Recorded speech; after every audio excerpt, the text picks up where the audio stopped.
Hello guys and welcome to Havoc Forging. I'm Auxi Klutch and today I have a unique little aesthetic here. This is what I kind of would call a pulley lift, and this was brought to me by Remkings. I saw this in one of his infection maps and I thought, you know what, this is a really neat aesthetic and I was going to go ahead and do a tutorial for you guys.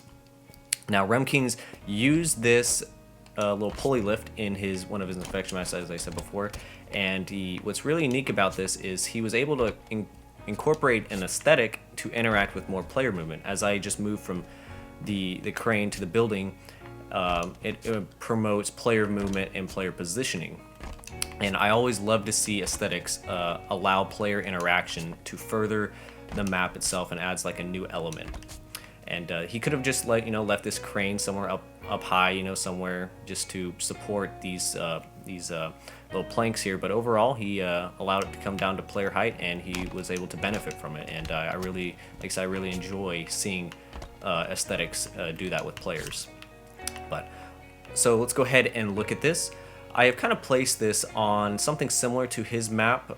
It is supposed to be for more urban maps in the late 1700s. I don't know if this really calls for late 1700s, but I've went ahead and placed it on the side of this building.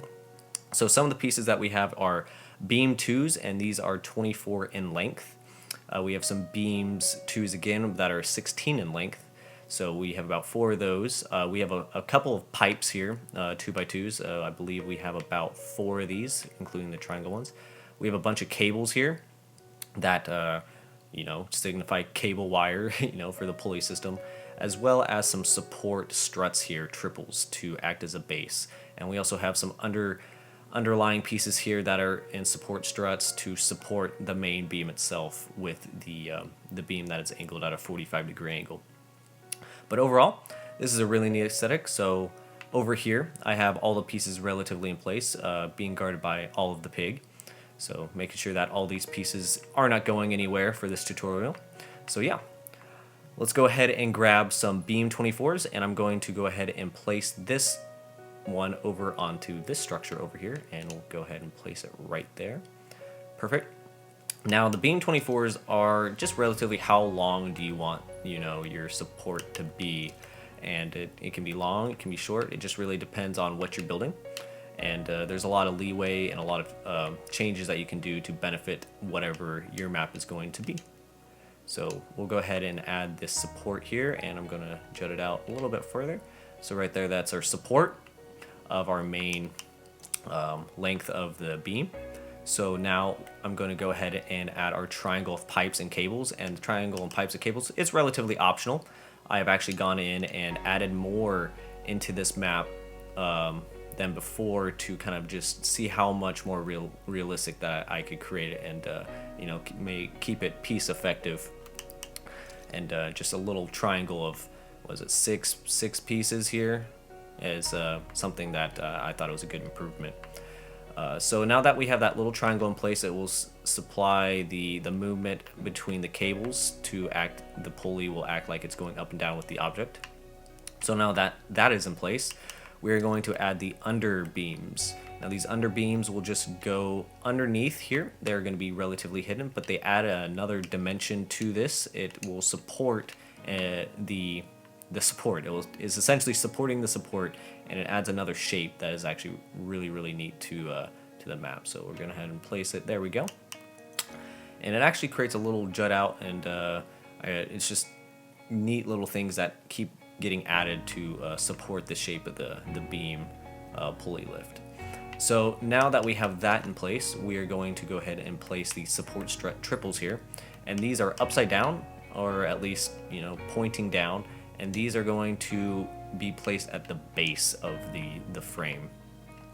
And when these are in place at the base here, I'm actually going to lower this a little bit and push it back. Now actually, let's push it up. There we go. All right, so what these are doing is these are in place here to kind of show where the base, or where it's being supported at. It's not just going into the building, it's kind of on a support here, and Remkings did a really good job. Think about everything that could go into this small little aesthetic here. So now what we're going to grab here is a pipe with 2 cables kind of indented or going into it a little bit. and this is going to go at the front of it, and it's going to go right underneath here to look like this is connected to these pipes. And I have these cables a little bit tilted here to make it so that it's a little bit more realistic. And we are going to go ahead and add 2 more cables that are a little bit longer, and I again have these somewhat indented to keep it feeling a little bit more realistic than not. So we're going ahead and straighten these up as best we can, and there we go. So now that the whole crane little thing is created, now you can pick various objects. These are just 3 wall symbols here that create maybe like a board plank, but I'm going to go ahead and grab this crate here and place it, and you know, just really anything that you can think of really can be just kind of being supported. You know, it can't be something, you know, super large. It's not a large aesthetic. So, but overall, this is really something that caught my eye. I really enjoyed creating this. I really will be probably adding something similar into my future maps.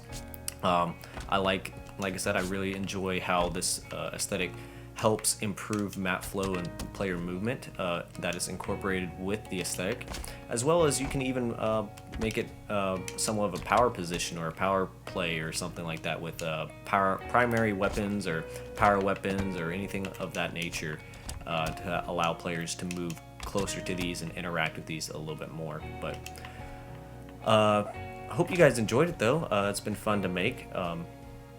And yeah, so this has been Auxi Klutch with Havoc Forging. Hope you guys enjoyed this little tutorial, and have a good one.